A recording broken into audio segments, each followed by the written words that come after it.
From Built It Productions, it's The Great Creators. Conversations about creativity with some of the most celebrated actors, musicians, and performers of our time.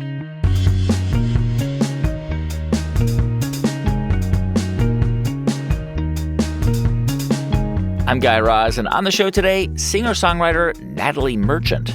Comfort can come in the form of drawing attention to something that other people feel alone in seeing.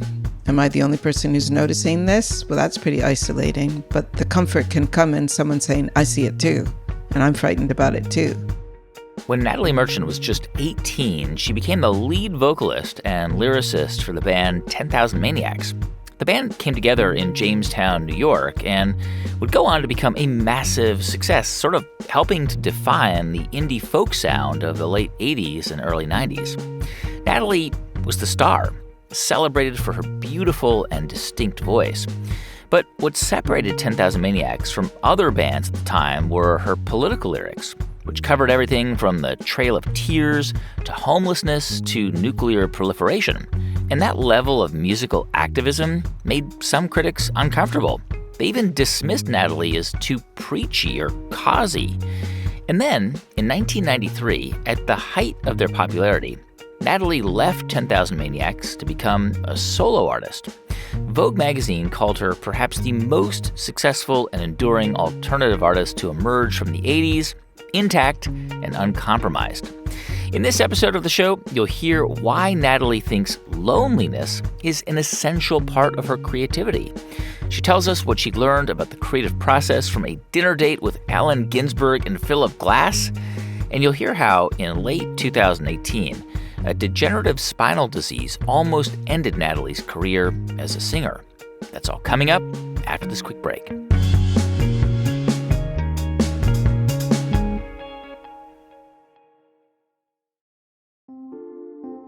Natalie Merchant was born in Jamestown, New York, just about 40 minutes south of Buffalo. Her parents divorced when she was 7, and she was brought up by her mother. And when Natalie was a kid, her mom listened to albums by Petula Clark, the Beatles, Al Green, and Aretha Franklin, and encouraged her kids to study music. And although Natalie was shy, she found a way to express and understand herself through her own music. I was a teenager. I didn't have a lot of confidence. I mean, I had a strange kind of confidence, which a lot of performers have, that in the context of the stage, I was oddly comfortable, more comfortable than I would be in a normal social situation. When I was younger, I was very timid. I'm not anymore. Not timid at all. Yeah. Which is, yeah, I mean, it's interesting as you get older, you get more, I mean, it's normal. We all get more comfortable in our skins. I wonder about your voice. I mean, as I read that you described your mom at one point saying something like, listen, life is about getting a job that you hate, working for people you hate, and that's the way it is. And there's some truth to that, actually. I mean, there was some kind of an element of, a hard truth there. But at the same time, it was almost like the message was, don't feel like you're special because, we're not special. Did you ever, when you were a kid or when you were a teenager, did you ever feel like you had something different, that you had this voice, that you had something to say, that there was something special about what you could do? Well, my mother's message was mixed because she loved art. She loved music. She was a massive fan of classical music. And she was, even though she was a poor single mother, she somehow made sure that we were exposed to culture of any sort, even if that just meant going to the library once a week and borrowing albums. She would always get art books and photography books. And we started meeting after my parents divorced. My mother worked in the art department of the local college. So all her circle of friends. This is in Jamestown, in Jamestown, just New York. Just the community right? college. But many creative people became part of her circle. And so she was telling me, you better prepare yourself for a life in which you'll have to do a job that brings you absolutely no joy. But then she was surrounding us with people who derived great joy and pleasure from their jobs. And those were the people I gravitated toward.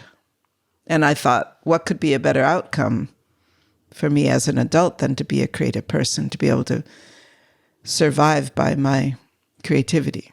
It's hard to know, you talk about your mom and her exposing you to different kinds of music and art forms, but at the same time, you weren't allowed to watch television, right? So there was an element, I guess, of kind of, maybe shelter is not the right word, but maybe it is. Were you a little bit sheltered growing up as a kid? I didn't feel sheltered. I think she was trying to preserve our connection to each other and our connection to our immediate reality, which was a very progressive idea for my mother, who was raised in a very kind of strict Catholic working class background. The thought that television was turning her children into people who were kind of crippled in their ability to communicate with each other and be aware of their surroundings. She could see that happening to us. And that's why she took the television away. I don't think the content of what was on the television was as disturbing as what she saw, the process of it was dehumanizing us. We were becoming robotic and we were craving it too much. And being a single mother with a lot of chaos in the house and 4 very active children, she could have just given in to the pacifying qualities of television. And I see people doing that with handheld devices with their children. Just they'll be out to dinner and they'll just hand the 2 or 3-year-old a telephone, and it makes me want to scream and pull my hair out, because it's so important that these children learn how to control their impulses on their own, not have their impulses completely subjugated by technology. And maybe a conversation would be helpful. And being aware of the surroundings is so important. I really do see these devices destroying our culture. I agree, and I find myself falling victim to them myself sometimes, oftentimes, I think like so many people. There's no feeling of loneliness anymore. And I think loneliness, if you want to talk about the source of creativity, I think loneliness has been one of the deepest well for me to draw from. Because when you're lonely, you talk to yourself. And talking to yourself is just being aware of your inner voice. And that conversation is so crucial. When you sort of look back on your childhood and sort of early adulthood, did you feel lonely? I was very lonely. But I wasn't a sad sort of lonely, because I'd been alone so much that it became loneliness is my signal to get busy, to start thinking, and I'm hyper aware of my surroundings. And when we would tour in the early days, I'd be in a city I'd never been to before, and I'd be dropped at 6 o'clock in the morning in, say, downtown Toledo or New Orleans, or, we went to every city in America. And I would walk, and I would take my notebooks with me. I always had a little composition book with me, and I would sit down and I'd write what I was seeing. I look back at those journals during the pandemic, during the lockdown. I hadn't opened a single journal, and I have at least 60 of them, a stack of journals as tall as I am. But I'd never opened a single one to look at them. And to open a notebook that I had written down my observations in 1983, it really felt like opening a time capsule. Who I was at the time, but also what this country was and what this culture was.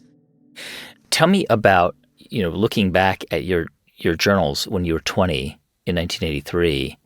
What was the inner monologue? What was the conversation you were having? What were you writing down?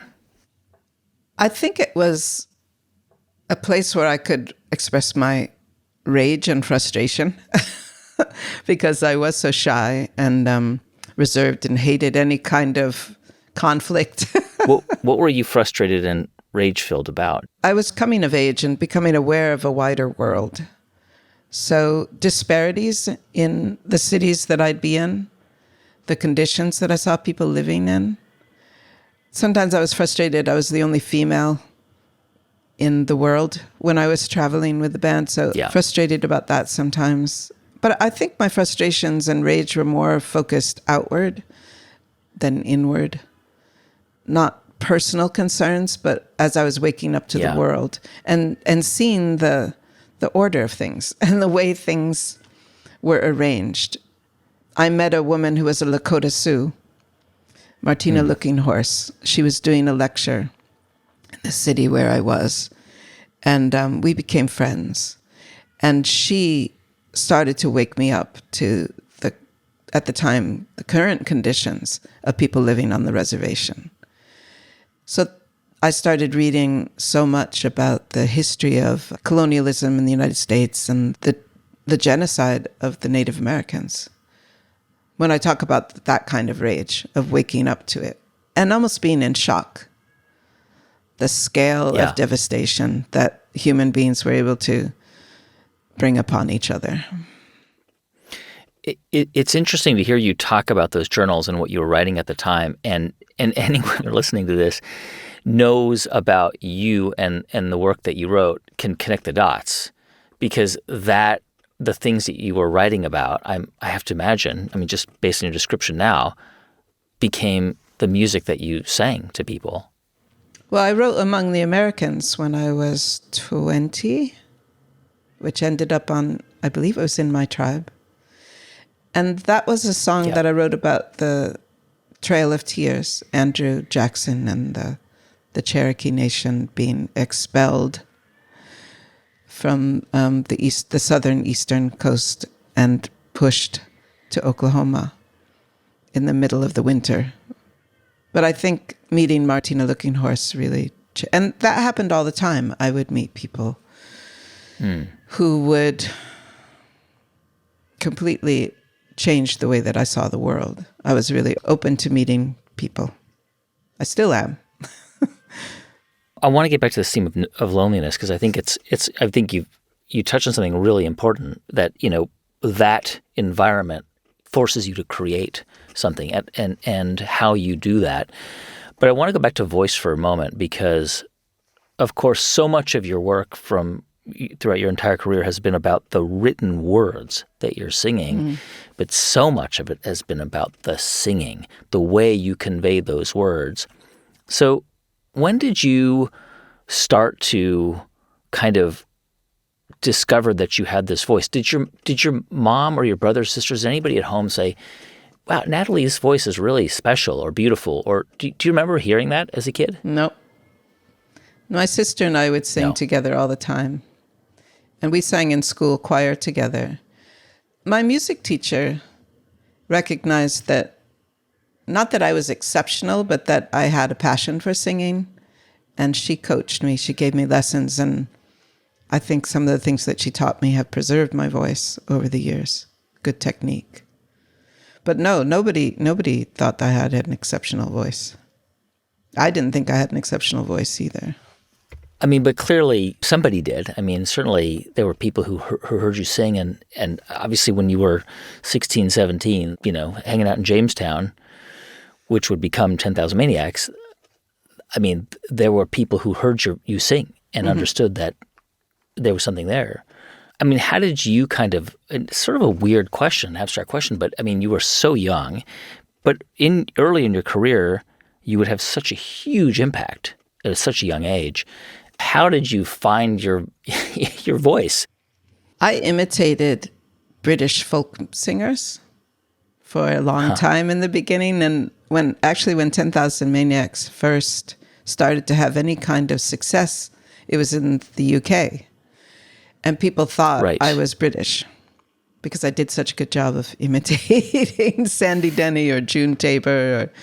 I also loved a lot of Irish singers. I loved Dolores Keane. And I think I learned so much about phrasing and delivery from those singers. But at some point, I had to face the fact that I had to find my own voice. I couldn't just sing like a Sandy Denny imitator. everything happened over time through doing. I had a really unusual life because I went to college advanced placement when I was 16. So by the time I was 18, I graduated with just an associate's degree, and I'd been accepted to several colleges. And I just thought, do I want to go into debt or do I want to travel? It was basically my musical career started as a gap year. I thought I'll just take some time. I'll get in the van, I'll travel, I'll meet some people, we'll do this music thing. And at the time we were playing clubs to 20 people. You know, so it was like I was looking at two options. One was, would you like to have an advanced degree or would you like to be a rock star? It was like, do you want to get out of town and get in the van, or do you want to get out of town and go live in a dorm room? That was basically the two choices. And so I got in the van, and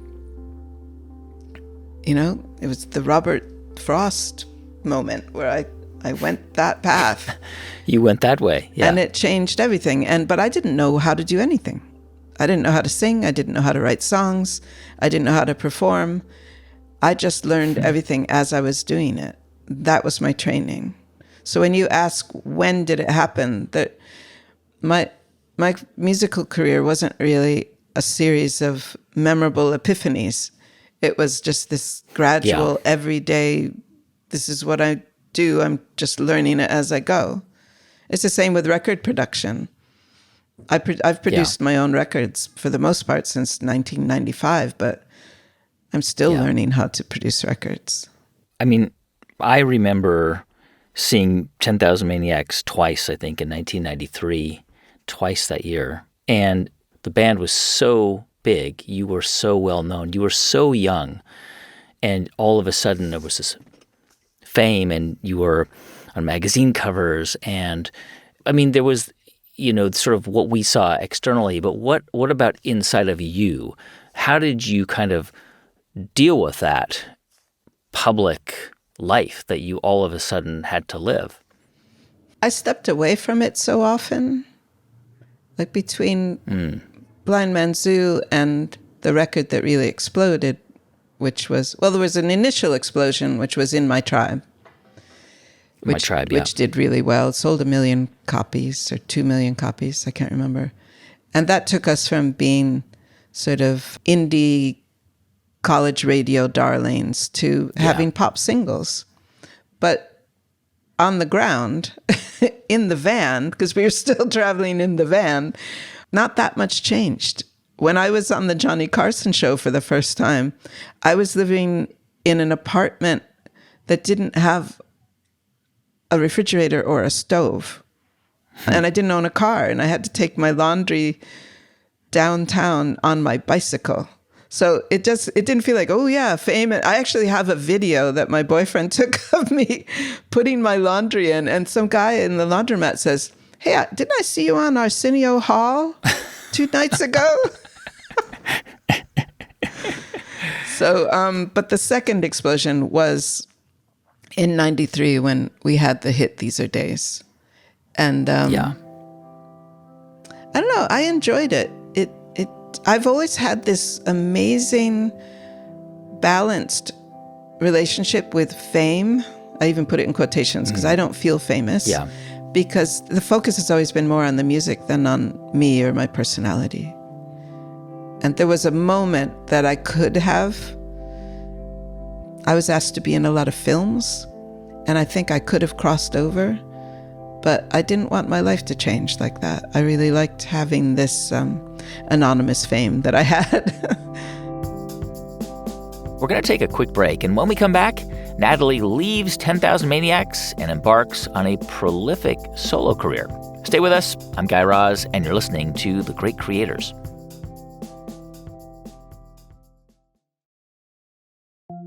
Hey, welcome back to The Great Creators. I'm Guy Raz. So in 1993, at the height of their popularity, Natalie Merchant left 10,000 Maniacs. At the time, she said she no longer wanted to create, quote, art by committee. And over the next 2 decades, she released several critically acclaimed solo albums, including Tiger Lily and Ophelia. And in 2003, she became a mom. But just a few years ago, Natalie had a health scare that had her questioning whether she'd ever sing again. You, of course, eventually went on to produce your own records and embark on a solo career. Tiger Lily came out in 1995, I think a massive success and a great record. But I want to kind of jump forward to the sort of the last kind of 10 years, because I know that you have a new record out now, but this record came after a really challenging health scare that you had in 2018. You hadn't recorded a record for a while, and you were doing other things, and you are living in upstate New York.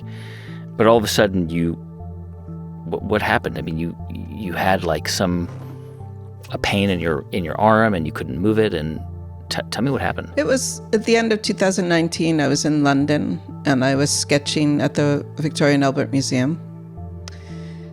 And suddenly, my neck hurt a lot, and my arm went numb, and I couldn't really make a fist. And what turned out to be happening is my spine was collapsing, my cervical spine. I had 3 bones that were collapsing into my spinal cord. And I made it home. And then within, I did MRIs and x-rays, and it was determined that I needed to find a neurosurgeon and have surgery as soon as possible to save my hand from losing control of it. And the surgeon said pain isn't the reason to have this surgery, but nerve damage is the reason to have the surgery. But I told him if I had to live with that pain, I'd rather not live. It was the most excruciating pain. And I had a child, so I'm familiar with some pain, but it was worse than labor. Yeah. But anyway, I had the surgery, and then a week later, the lockdown happened. So that was frightening. Was in a neck brace for a couple of months, had no follow-up treatment. No one to even look at the incision or, x-rays, all that. It was no physical therapy. I couldn't drive a car for 3 months. And your voice, for some time, you couldn't speak, right? I could speak. I couldn't sing above a falsetto voice because there was all this damage to the soft tissue from the surgery. So I could sing, but I couldn't. I could only sing like this. And I just thought, okay, it's time for a new career. And I love drawing and painting. And I thought, well, this is my opportunity to focus on visual art, I guess. So you thought that was it. You would not record another record. No, I didn't think I could do it like that. I was able to play the piano within about 6 months again, but I still have a couple fingertips that are numb, and I don't know if they'll ever come back, but I can articulate, and I can play the piano because I wrote an entire album. So it was good. So tell me how you came to this place where you thought, you know what, I am going to write a record. I am going to write an album. I'm going to write songs. I was writing songs, but I wasn't writing songs to make a record. I was just writing songs because it was something to do during the lockdown. And I was so excited to be progressively getting my voice back and being able to use my hand that I was just doing it for my own pleasure and preservation of sanity. But after I'd written about 7 songs, I thought, oh, I'm writing enough songs to make an album, which I haven't done in 9 years. Maybe that's what's happening. And I think the greatest motivator was my daughter was leaving for college. And I'd been a single mother since she was 4 years old. And I realized that my life was about to change in such a dramatic way that I needed a really, really good distraction or I would really fall apart. Well, it comes back to the theme of loneliness and creativity, I guess, right? Yeah. I decided that I wasn't going to allow myself to be lonely because my daughter left for college the last week of August. By the first week of October, I was in a residential studio with my musicians making an album. And I was too busy in that intervening month to really notice that she was gone. I cried on the drive home from dropping her off at school, and then I got busy, which is the way I usually deal with any kind of emotional trauma. I just get busy.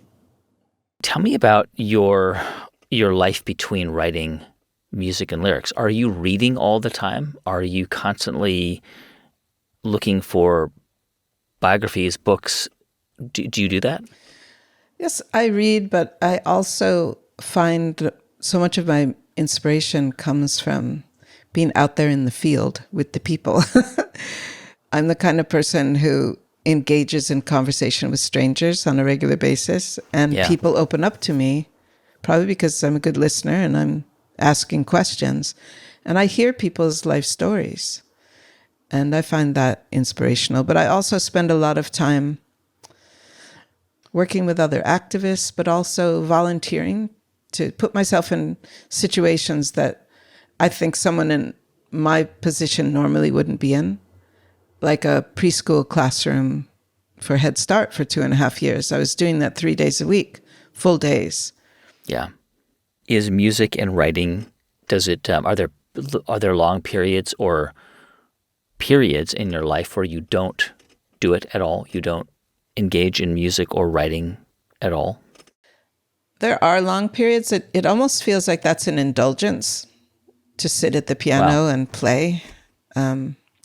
I got very involved in the fight against fracking in New York State, and I Yeah. probably spent a full year devoted to large community events and protests and making a film, and then traveling with the film to do community organizing. And then directly after that, I spent a full year working on domestic violence.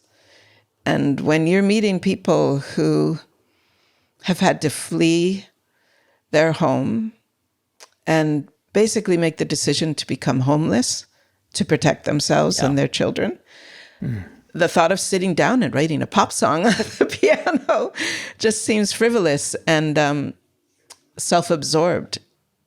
And I just felt like there was lots of work to be done. And probably the lockdown, after I recovered from the surgery, the lockdown provided me this buffer that I couldn't be volunteering and I couldn't be all causy and taking on taking on big challenges and big projects anymore. I had to turn inward. Yeah. But that sort of isolation, that time, that's when you start work on this record, at least on the melodies of the record? Yes, that was the time that I started writing. And in the middle of the pandemic, I received a book written by the poet Robin Robertson from Scotland. And the book was called The Long Take. And it was a combination of this luminous writing and the fact that this person on the other side of the world who was so gifted recognized my work and my talent and was seeking out a dialogue with me of some sort, like, here's my book. And so I read the book and wrote to him immediately. And we started an email correspondence. And a lot of the correspondence was about creativity and writing and not writing. and in a way, Robin became sort of a muse / teacher for me. And I felt like I wanted to create something to prove to him that I deserved his friendship or his creative connection. So as I was writing lyrics and songs, I would send him demos and I would send him copies of what I was writing, and he would encourage me. And that is what really got me started writing again. When you sit down to write music now, I mean, it may have changed over time. I mean, but when you sit down, particularly for this record, what is your process like? I mean, do you have a discipline or a pattern that you sort of work through? No. I have methods that I use, but I'm not consistent in my daily approach to creativity. It's strange. I didn't realize it until my daughter pointed it out. I'm very scattered in one sense and then completely hyper-focused in another sense. So what I do is I create chaos and then I clean it up. And that's even the way that I write. I'll sit at the piano for hours and hours, and I'll record every musical idea that I have. And then it's through the editing process of going back and listening to those recordings and trying to discern when I was having a successful moment and when I wasn't. And it's the same with lyrics.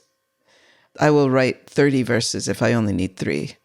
And then it's the editing process that I find really useful. I remember having dinner with Allen Ginsberg and Philip Glass because we were organizing an event together. What a dinner. Talk about creative people. And I asked them the same question. What's the method? And Philip said, well, I wake up every day at 5 a.m. and I do yoga and I chant, and then I have my coffee or breakfast, and then I go to my studio and I write for 5 hours. And Alan said, I never do the same thing twice every day but brush my teeth. And I thought, here I am sitting with 2 of the most creative people I've ever met, and they have completely different approaches to creativity. One very disciplined and both of them extremely prolific. I probably fall in the middle, but there's some days that I get caught up. And it's exciting when I get caught up because it's just,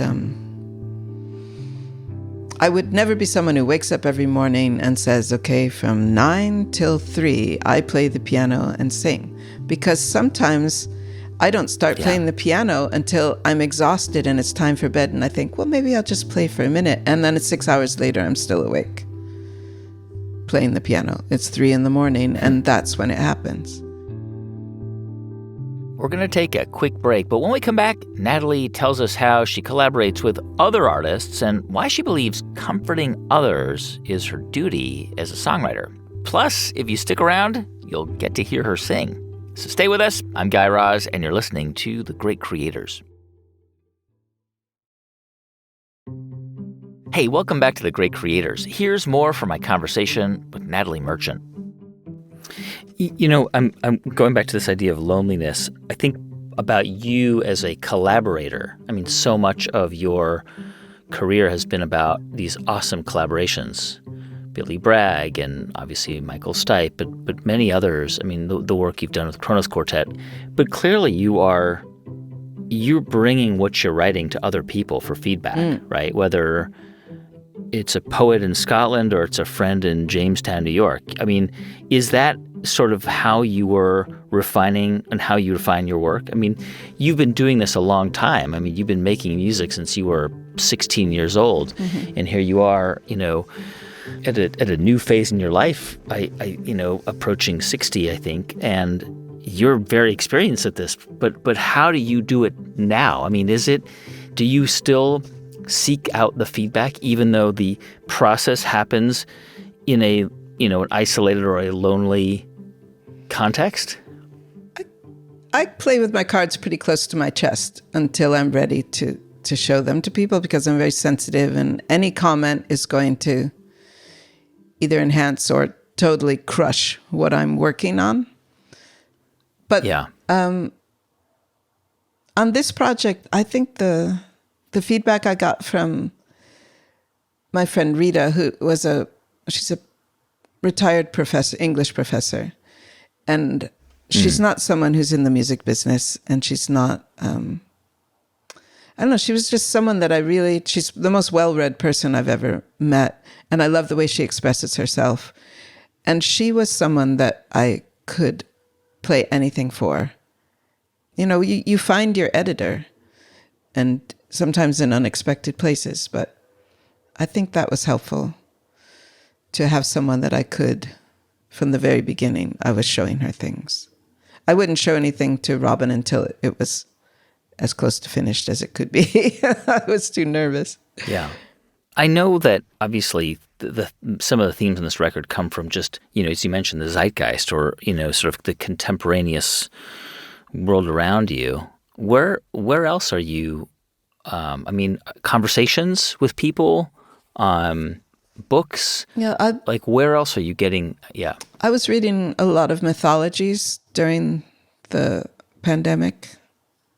mostly because I felt like we were living in through an episode of human history that felt mythic on so many levels, not just the pandemic, but also the climate crisis. And I was just looking to mythology for some expression of, not for an explanation, but a reflection, I guess, of what man has been able to do to the planet, and what this invisible force that this virus was doing to the entire planet. And as a result of that, I ended up writing 2 songs based on Greek myth. But yeah, inspiration comes from so many different places. I wonder, I mean, I've seen you, it's hard to describe your own music. It's hard for any artist to describe their own work. And oftentimes critics are better explainers, good critics are better explainers of an artist's work because they can see it from a different perspective. But you've described your role, as far as you see it, as comforting people. The music that you make should comfort people. And it's interesting to hear you talk about your own anxiety, and yet you see your role as making music to comfort people. So how do you square those two things? Well, sometimes that comfort can come in the form of drawing attention to something that other people feel alone in seeing.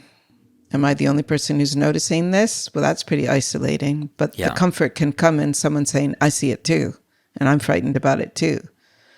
Let's be frightened about it together. And sometimes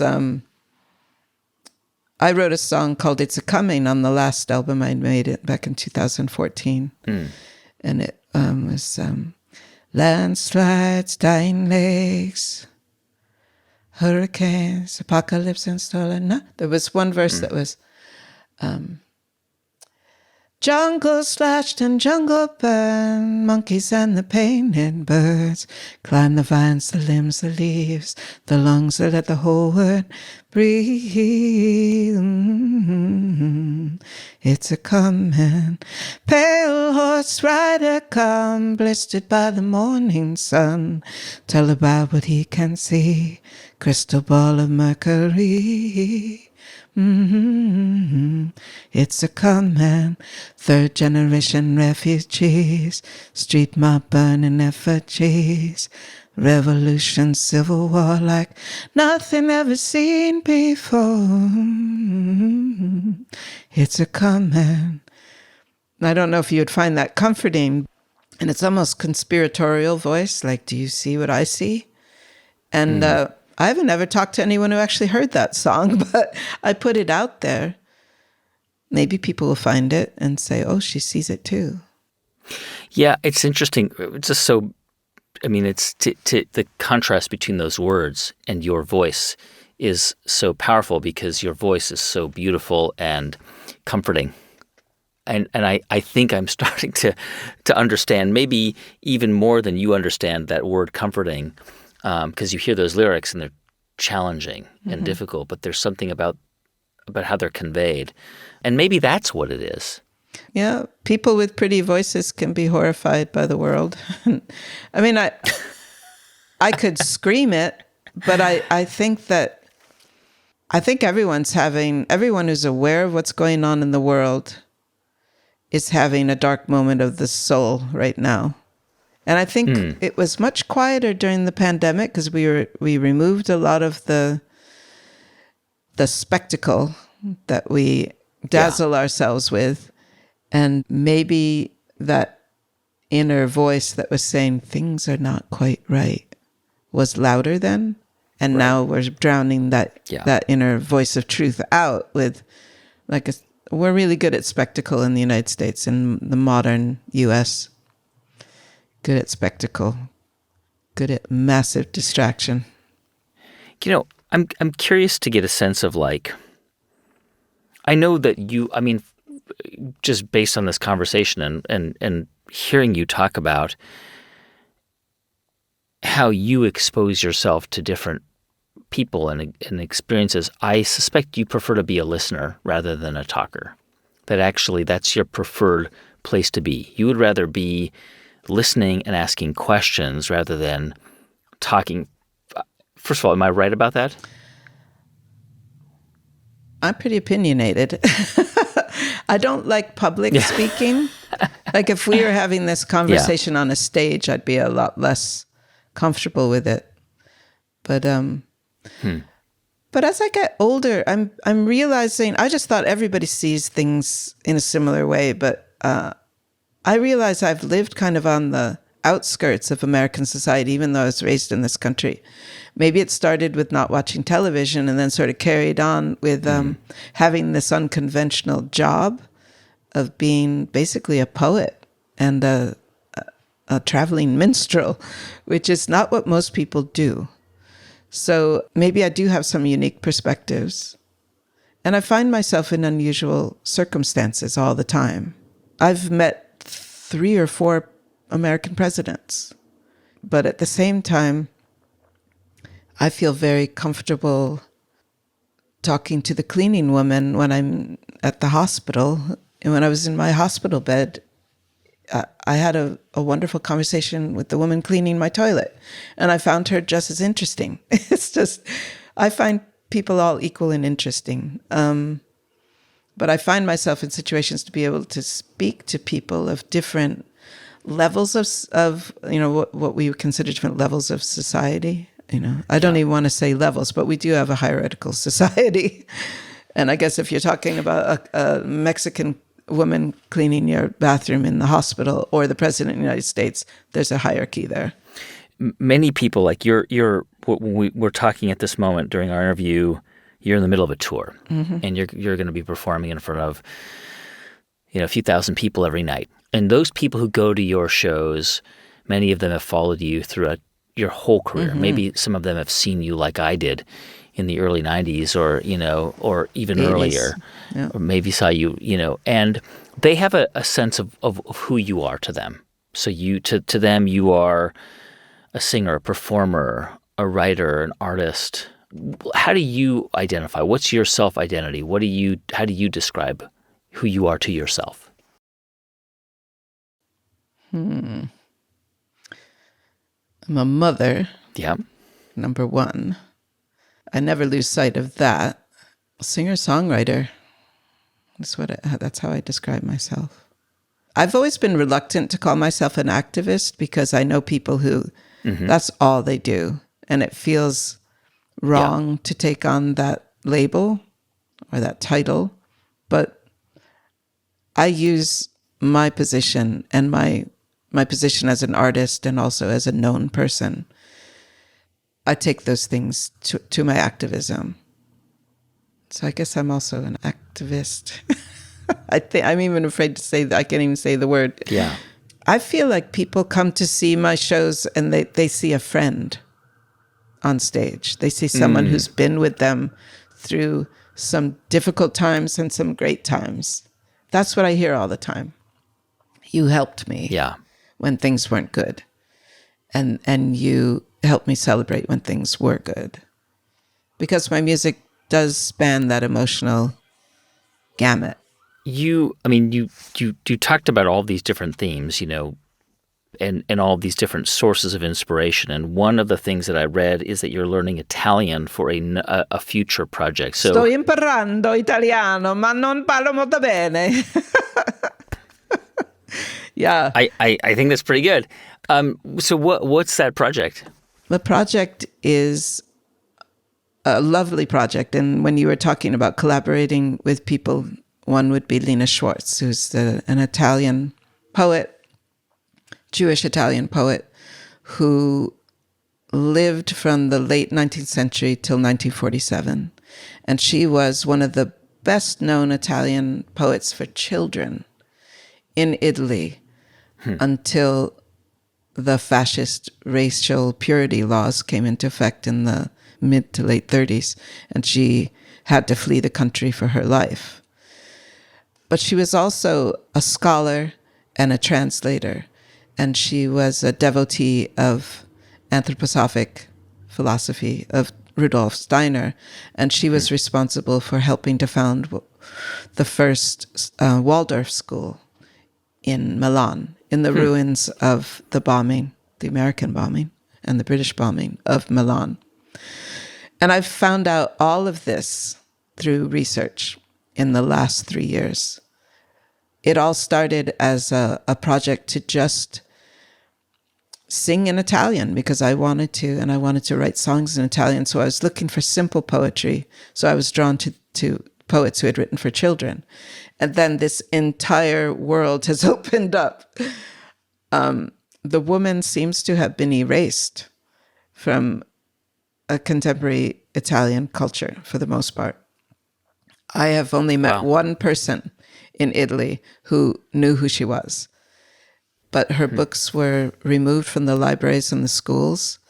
And she's only had 1 or 2 reprintings. And so I kind of feel this mission in the way that Billy Bragg did when he came to the United States and did Mermaid Avenue as an outsider, coming in and saying, look at Woody Guthrie's work. Don't forget. Don't forget about Woody. And I feel that way with Lena Schwartz. I have fallen in love with her poetry. And because of that, I decided I really need to speak Italian. And I also need to speak Italian because I'm recording with an Italian band and only one of the members really speaks much English. So we've had some really interesting rehearsals. Yeah. And are you going to Italy? Are you actually going there and doing any work there? I'm going again in January. I've gone 5 times now because of this project. My family's from Sicily, so I feel an affinity with that part of the world. And I've always wanted to speak the language, and I've gone to language school there in the past and really enjoyed it. But I'm getting more serious about it now. And then we'll tour the album there in Italy, which will be fun. Luna bella, solitaria, veleggiando se ne va, veleggiando se ne va, se ne va. Tra la nube, sul nell'aria, la sua meta non si sa. It's so beautiful. I love this language. It is beautiful. I can't wait to hear that album. Natalie Merchant, thank you so much. Congratulations on the record, and congratulations on this tour, and good luck. Thank you. That's Natalie Merchant. Natalie's 9th studio album, Keep Your Courage, her first album of new material since 2014, was released in April of 2023. You can find links to clips from Natalie's career at thegreatcreators.com/merchant. And you can find all of our episodes at thegreatcreators.com. Hey, thanks so much for listening to our show this week, and please be sure to click the follow button on your podcast app so you never miss any new episodes, and as always, it is free. This episode was produced by Nat Hoops and edited by Jeff Rogers. Thanks also to Kevin Leahy, Elaine Coates, Kayla Rosenbaum, and Daniel Shukin. I'm Guy Raz, and you've been listening to The Great Creators from Built It Productions.